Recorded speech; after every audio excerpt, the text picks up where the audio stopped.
Jesus, reclining with his disciples, grew deeply troubled. He went on to give this testimony: "I tell you solemnly, one of you will betray me." His disciples looked at one another, puzzled as to whom he could mean. One of them, the disciple whom Jesus loved, reclined close to him as they ate. Simon Peter signaled him to ask Jesus whom he meant.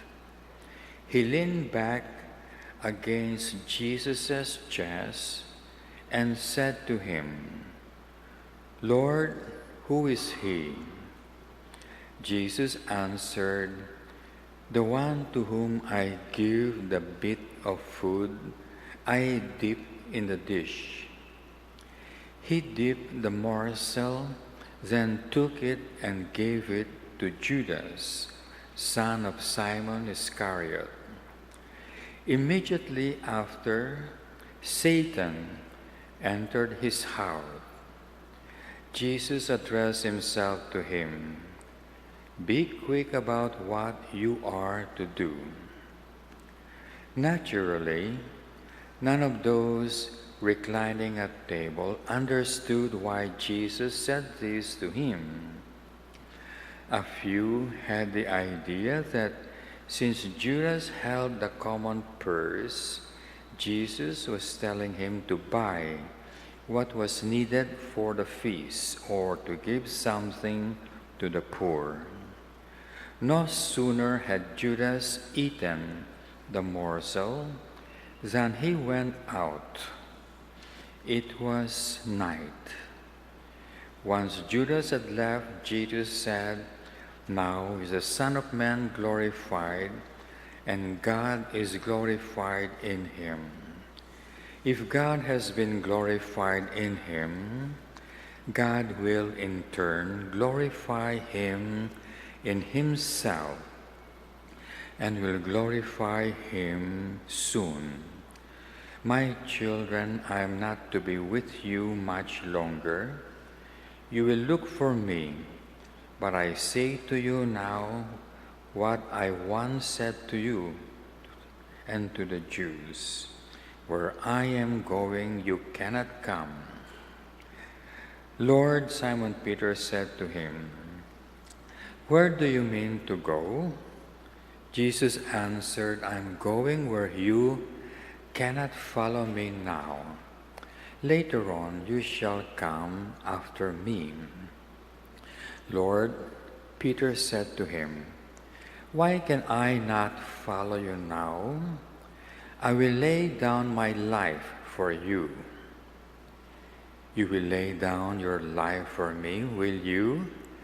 Jesus answered, "I tell you truly, the cock will not crow before you have 3 times disowned me."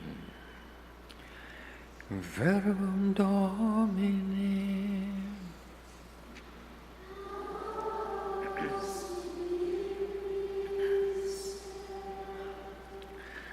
Let us all be seated. Today is the Tuesday of Holy Week Mass. And if you have noticed, during all this Holy Week, the Passion Gospel had been repeated in much detail. And the reason for this is what we have reminded you that Good Friday is the final examination of souls before they are either condemned or rewarded in heaven. So the Passion Gospel contains all the elements for the final examination and also the answer, the correct answer to those examinations. And we have to pass all of them. And the Gospel had been showing us an example of those who passed the test and those who failed the test. In yesterday's Gospel, we have Mary passing the test, and we have Judas failing the test. And so we have to compare ourselves, each one of us, either to Mary or to Judas, and try to find out where we belong. Are we passing or are we failing the test? The Gospel for today continues and gives us again two examples. One we must avoid, and the other we must follow. Let us first look at the example of those whom we must follow to pass this final examination. We have the apostles, John, Peter, and so on. When Christ told them, "One of you will betray me," all the apostles, Peter and John and the rest, knew very well that they have not sinned against Christ. As St. Paul would say, "My conscience tells me that I have no sin." So they were very certain they had no sin. Certain. But in spite of that, when Christ says, "One of you will betray me," all of them immediately said, "Is it I, Lord?" Now the lesson is this, that we can never be sure that we have no sin, or we can never be sure that all our past sins are forgiven. We can never. Only God can know if all our past sins are forgiven or not. And precisely because Christ said, "One of you will betray me," all of them showed humility, which we must all show by asking, "Is it I, Lord?" So the general rule, St. Thomas tells us, is that we can never be sure that we are doing things right. We must always suspect that there is something wrong that we are doing, whether we are cooking or planting or anything whatsoever. We should never say, "I am doing things all right." Never. Always suspect that there is something wrong that we are doing. Now notice that the apostles were asking themselves, "Is it I, Lord?" They did not look at others and ask, "Is it He, Lord?" The rule in the spiritual life is that you must never look at the sins of others, because that is pride. We must always concentrate on our own sins. That's why you will notice, even if Christ was showing signs that it was Judas, by putting a piece of morsel deep in the dish and giving it to him, still no one, not even John, noticed that it was Judas. That is how blind we should be towards the sins of others. Of course, if we are holding an important office in the spiritual life, we may look and search for the sins of others in order to correct them. And that is what the 5 famous cardinals have done towards Pope Francis with the Dubia, a document correcting him of his errors. But remember that they followed the very difficult proper procedure. First, that the correction has to be done privately. Second, you get 1 or 2 companions, and there were 4 to 5 cardinals, and then only if the person refused to be corrected that you call upon the Catholic Church to do the correction. Now that is very difficult to interpret correctly. That's why it has been more than 200 days since the correction has not been given publicly, and it has not yet been answered. So see the importance of concentrating on your own sins and not looking at the sins of others. That is the good point we must follow. They were not interested in who else was betraying Christ. Their concern is, even if I feel I have not committed any sin, it's probably I who is betraying Christ. And so now, let's look at a bad example. Judas Iscariot. So, he asked Christ, "Is it I, Lord?" And Christ did not say yes, because Christ would be condemning him. Christ said, "It's you who said it. I did not say it. You confess it.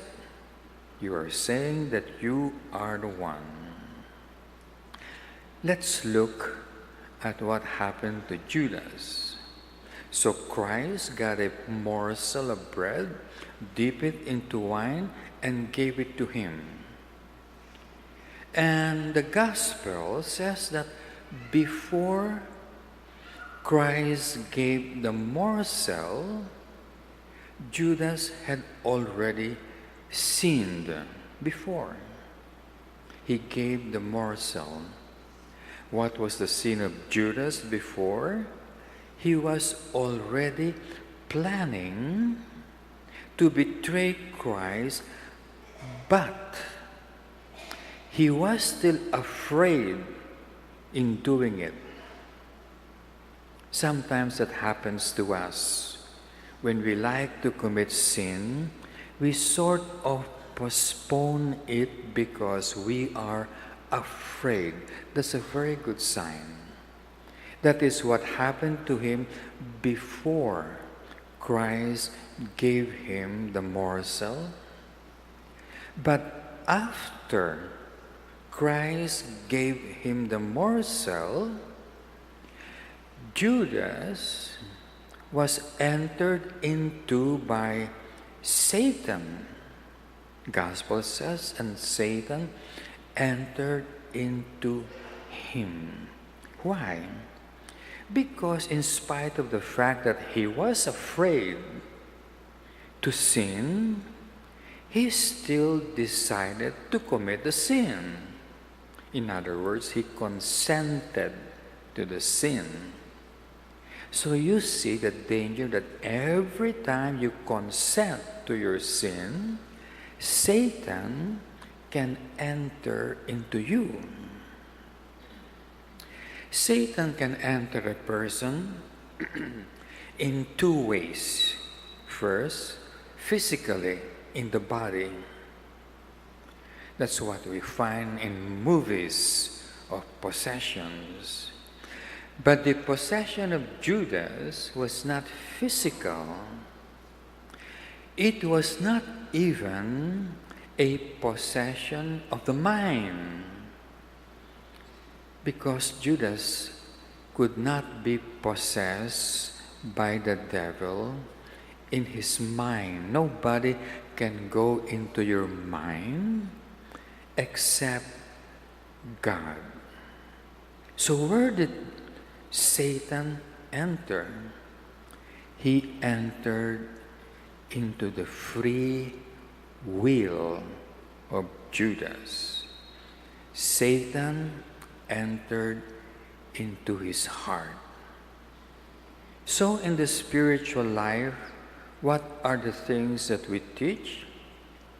That the mind, the intellect, is the guardian of the heart. The mind should not allow anything evil to enter the heart, because nothing enters the heart without first entering the mind. So when something evil enters your mind, not Judas, not the devil, not Satan, only the evil thought can enter the mind. And that is you who made it, because it is your mind. You have allowed the evil thought to enter your mind. But the moment it enters your mind, stop it there and then reject it. Because if you keep it even just for a little longer in your mind, it comes down into your heart. And when that evil thought is in your heart, Satan can enter you.